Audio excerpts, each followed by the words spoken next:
Ready start. सभापति महोदय, मैं रक्षा मंत्रालय की मांगों का समर्थन करने के लिए खड़ा हुआ हूँ। विराम।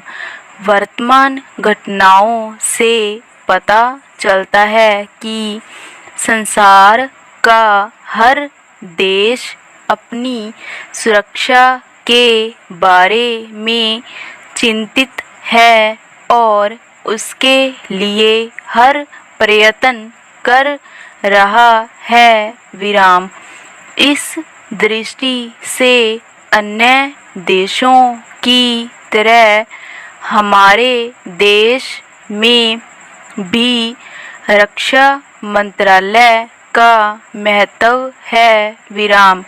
मुझे इस बात की खुशी है कि जहां अन्य मंत्रालयों की उनके पिछले साल के कामों के बारे में काफ़ी आलोचना हुई है, वहाँ इस मंत्रालय की कम आलोचना हुई है। इससे पता चलता है कि इस मंत्रालय ने पिछले साल अच्छा काम किया है। विराम।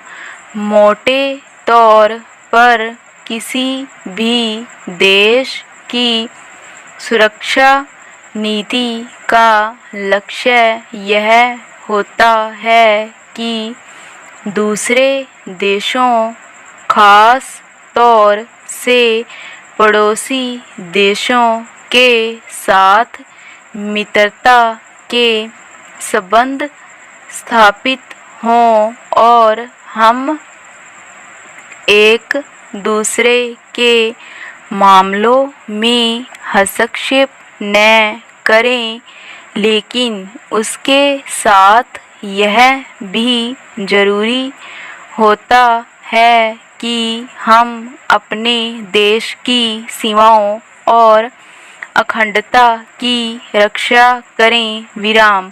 इसलिए हमारे देश का यह कर्तव्य हो जाता है कि हमने अपने पड़ोसियों के कार्यों पर पूरी नज़र रखें, क्योंकि आज तक हमारे देश पर जो संकट आए वे हमारे पड़ोसियों से आए हैं। विराम।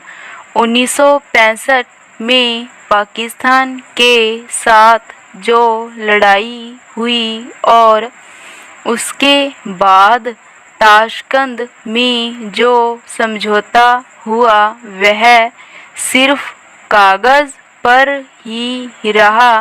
पाकिस्तान ने उस पर कोई अमल नहीं किया। विराम।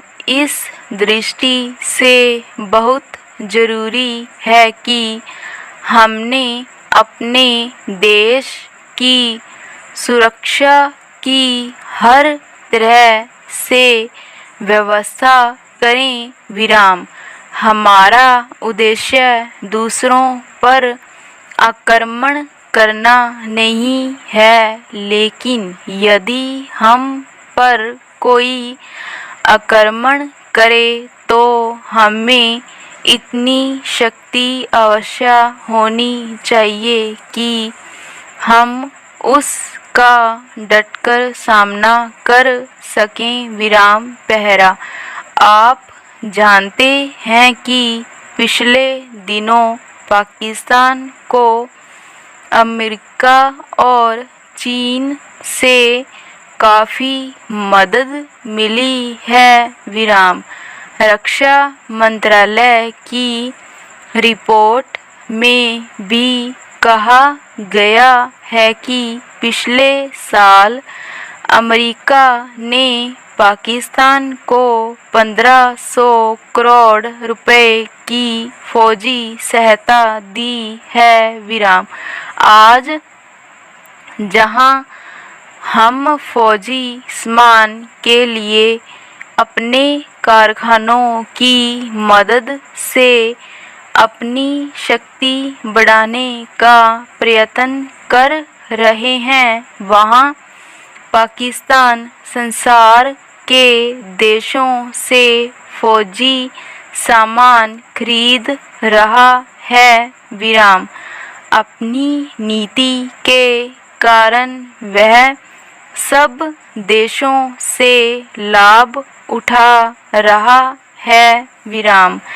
मेरा सुझाव है कि हमको भी अपनी शक्ति बढ़ाने के लिए संसार के अन्य देशों से अधिक फौजी सामान खरीदना चाहिए। विराम।